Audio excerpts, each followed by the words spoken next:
मौलाना सरदार अहमद साहब रहमतुल्लाह अलैह के पास ना एक बूढ़ी अम्मा अपना बेटा छोड़ गई। तो हजरत साहब ने को 2 4 5 महीने रखा। तो बाद में उसकी अम्मा को बुला के कहा कि भाई तू बेवा है, बेटा तेरा यतीम है, मैं नहीं चाहता कि इसका वक्त ज़ाया हो। ये पढ़ने वाला कोई नहीं, सारे नहीं भाई पढ़ने वाले होते। अब यहाँ उलमा बैठे हैं, मैं बेअदब भी ना हो जाऊँ। कुछ पूरे 8 साल लगा के भी आ जाते हैं, सनद भी उनके पास होती है। नाराज ना हो जाना, ये तो सब अच्छे लोग हैं। सनद होती है पर पता पुता कोई नहीं होता। ये आला हजरत ने लिखी है बात। सनद होती है, पूरी डिग्री होती है, उस पर कई लोगों के साइन भी होते हैं। तो बहुत सारे तालिब इल्म ऐसे होते हैं जो मदारस में कहते हैं मैं फाजल फलां हूँ, लेकिन कोई शय पास। तो मौलाना सरदार अहमद साहब मुहद्दिस आज़म पाकिस्तान रहमतुल्लाह अलैह उस बूढ़ी को कहने लगे तेरा बेटा कुंद देना है, पढ़ना पढ़ाना इसने कुछ भी नहीं, तो यतीम बच्चा है, कल को तू कहेगी कि मेरे बेटे ने वक्त ज़ाया किया तो वापस ले जा। बूढ़ी अम्मा रोने लग गई, कहने लगी मैं पढ़ाने तो नहीं लाई थी, मैं तो आपको रब का वली समझती हूँ, मैं तो नौकरी कराने लाई थी। नौकरी हज़रत अनस बिन मालिक कहते हैं मेरी अम्मा भी हुजूर की बारगाह में दे गई थी। हुजूर की बारगाह में ये नहीं कहा था कि या रसूलल्लाह पढ़ा दें, हाँ हाँ मैं जिम्मेदारी से बात कर रहा हूँ। ये नहीं कहा था हुजूर मुजाहिद बना दें, ये थोड़ी कहा था कि या रसूल अल्लाह सल्लल्लाहु ताला अलैहि वसल्लम से मुफस्सिर मुहद्दिस मुहक्किक मुफ्ती बना दें। हज़रत अनस की अम्मा कह गई थी सोनिया जब तक ये रहेगा ना आपकी नौकरी करेगा, ये घर के काम काज करेगा, ड्यूटी करेगा, हुजूर ये आपकी नौकरी करेगा। तो मेरे महबूब ने फिर दुआ कर दी, अल्लाह इसे बरकत अता फरमा। तुम समझता है खिदमत वाला खाली रह जाता है? जितना जायका खिदमत वाले को मिलता है, जो उसके नसीब में आता है, वो किसी का नसीब कहाँ भाई। हजरत अनस कहते हैं हुजूर ने दुआ कर दी, बरकत की। मुझे तो खेती बाड़ी आती भी नहीं थी, पर लोगों के बाग में साल में 1 दफा फल लगता था, मेरे बाग में 2 दफा लगता था। हुजूर ने दुआ कर दी अल्लाह इसे औलाद दे। फरमाते हैं मेरे बेटे, मेरे पोते, मेरे नवासे, मेरी बेटियां, फरमाते हैं मैं जिंदा हूं और मेरी 100 औलादें मौजूद हैं।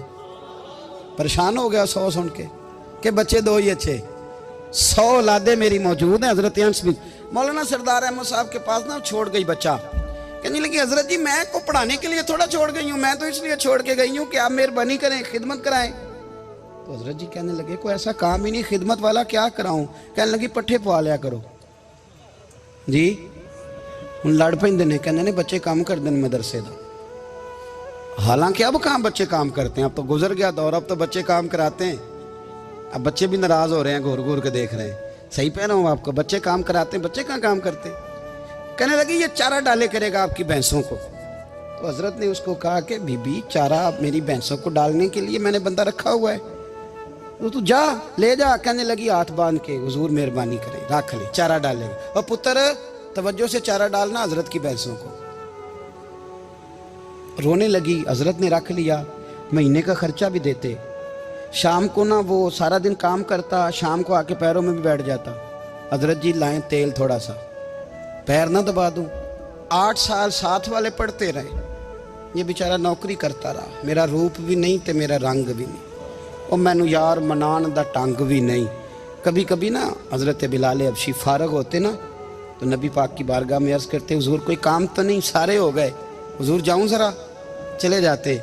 एक दिन सलमान फारसी कहने लगे या रसूलल्लाह ये बिलाल कहाँ जाता है। फरमाया जा देख के तो आ। हजरत सलमान वापस आए तो आके रोने लगे, कहने लगे सोनिया जब यहाँ से जाता है ना तो जाके सैयदा फातिमा की चक्की पीसनी शुरू कर देता, बीबी साहबा के काम करने लगता है, घर में जाके असनैन की ड्यूटी करता है, वहाँ भी काम यहाँ भी काम। वो चारा डालता रहा, उसने चारा डाला। हज़रत मुहद्दिस आज़म की भैंसों को दस्तार फजीलत का वक्त आ गया, सारे पगड़ियाँ सजा के आ गए, आज दस्तार होगी। ये ना पीछे होके बैठ गया क्योंकि पढ़ा ही नहीं था, तो दस्तार का है कि दस्तार तो उसकी जो पढ़ेगा, हमने तो पढ़ा ही नहीं, हमने तो यार पढ़ा, घर पढ़ा, ड्यूटी करी। हज़रत मुहद्दिस आज़म रहमतुल्लाह अलैह के यहाँ जब ऐलान होने लगा ना कि अब दस्तार होगी, तो हज़रत ने पहला ऐलान उसका फरमाया। तो मजां वाला बंदा कपड़े भी कदी कदी बदलता है ना, वो कहता है जिस हाल में भी था मैं पलट के देखने लगा कि पढ़ा पढ़ाया तो है, कोई शय नहीं। तो ये माजरा क्या है, पीछे से उठ के आए, تو کہتے ہیں باقیوں کی دستار کسی عالم نے کی, کسی صوفی نے کی, لیکن یہ بھینسوں کو چارہ ڈالنے والا جب آیا تو محدث اعظم نے فرمایا پگڑی کے بال کو کوئی ہاتھ نہ لگائے, یہ ساری دستار میں نے کرنی ہے. اور فرماتے ہیں حضرت بال بھی دیتے جاتے تھے اور آنسو بھی بہاتے جاتے تھے, ماتھا بھی چومتے تھے اور فرماتے تھے دستار کے بعد چلا تو نہیں جائے گا یار, مجھے تو عبادت بھی نہیں رہ گئی, مجھے تو چابیوں کو بھی نہیں پتا کون سی کہاں رہتی ہے, جائے گا تو نہیں تو رو پڑا, کہنے لگا سوڑیا جائے تو وہ جس کے پلے کچھ ہے ہو, آتا جاتا تو ہے کچھ نہیں, مجھے کس نے رکھنا ہے, میں نے کہاں جانا ہے, ادھر کہاں تو ادھر ہی رہوں گا. وہ اس طالب علم کے سارے استاد بھائی کہتے ہیں اس نے دستار کرائی, پڑھا پڑھایا کچھ نہیں, پر جو مسئلہ اڑ جاتا تھا نا, وہ جو اڑ جاتا تھا نا, وہ جا کے اس سے پوچھتے تھے تو کتابیں کھولنے کی ضرورت نہیں پڑتی تھی. حضرت بلال حبشی کبھی سپاہ سالار بنے تھے کسی جنگ میں, کسی صوبے کے گورنر بنے ہوں, بولو تو صحیح ہے. ان کا تعارف کیا تھا؟ نبی کریم کے غلام. حضور کے نا جو ذاتی معاملات تھے نا, 20 انصاری نوجوان تھے جو ہر وقت نبی پاک کے پاس کھڑے رہتے تھے کہ حضور کو حکم کریں, 20, اور 34 سے لے کر 40 تک غلام ہر وقت حضور کی بارگاہ میں رہتے. حضرت بلال حضور کے ذاتی معاملات کی خدمت کرتے تھے. کوئی ایسی وہ جو تبلیغ کی یا دعوت کی یا جنگ کی یا جہاد کی کوئی ڈیوٹی نہیں وہ کرتے, ذاتی خدمت سرکار کی. حضرت عمر فاروق وہ شخص ہیں کہ جنہوں نے کبھی کسی بندے کو خاطر میں نہیں لائے, لیکن جب حضرت بلال آتے تھے نا تو جناب عمر اٹھ کے کھڑے ہوتے تھے, کرسی چھوڑتے تھے اور پھر ایک نعرہ لگاتے تھے, کہتے تھے یا بلال انت سیدنا, بلال تو ہمارا سردار ہے یار, تو ہمارا. یعنی عشق کا ذوق پورا کرنا انہیں بھی آتا تھا. اس لیے میرا مشورہ ہے, میری رائے ہے, اور جو میرا حکم ماننے والے ہیں ان کے لیے میرا حکم ہے کہ ذوق نہ کبھی بھی خراب کرنا, کبھی بھی نہ ذوق نہ خراب کرنا, اپنا لطف. میں نے کئی دفعہ, میں پہلی دفعہ مدینہ شریف حاضر ہوا تو ایک بابا جی میرے آگے آگے تھے, تو ان کو نا دھکے مار رہا تھا. وہ سامنے کھڑے ہوتے ہیں نا, اللہ خیر فرمائے, اپنی اپنی ڈیوٹی ہے نا, ان کی بھی ایک ڈیوٹی ہے نا جی. تو وہ دھکے مار رہا تھا تو بابا اسے کہہ رہا تھا تیری خیر ہوئے پہرے دارا, روزے دی جالی چوم لین دے.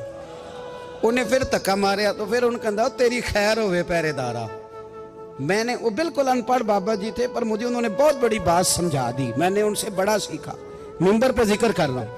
وہ تیسری دفعہ پھر دھکا مارا, تیری خیر ہوئے پہرے دارا, روزے دی جالی. تو بابا جی باہر نکل آئے تو میں بھی پیچھے نکل آیا. تو میں نے کہا بابا جی یہاں کچھ انہوں نے بنگلہ دیشی اور ہندوستانی بھی رکھے ہوئے ہیں, پر یہ تو عربی تھا خالص, انہوں کدوں تہاڈی بھی سمجھ آؤندی سی, تسی پنجابی دا شعر سنائی جا رہے ہو. کہندے پتر مینوں بھی پتہ ہے انہوں نہیں سمجھ آ رہی, پر میں تے اپنا رانجھا پہ راضی کردا سا. مانوں پتہ ہے انہوں کا او یار اسی رانجھا بھی تے راضی کرنا ہے کہ نہیں, کہ ساری زندگی کیلو کال کے جھگڑے میں پڑے رہنا ہے. اے عشق تیرے صدقے جلنے سے چھٹے سستے, جو آگ بجھا دے گی وہ. اور ایک جگہ پہ اعلیٰ حضرت کہتے ہیں جان دے دی وعدہ دیدار پر, ہم نے جان دے دی. ہاں خالی اس نے وعدہ کیا تھا کہ آؤں گا, آیا نہیں تھا, پر جان ہم نے پہلے دے دی. تو اس لیے نا ذوق, شوق, پیار, وارفتگی, محبت اساتذہ کے لیے, بزرگوں کے لیے, علماء کے لیے, مشائخ کے لیے, بڑوں کے لیے, نہ ذوق نہ کبھی خراب ہونے پائے.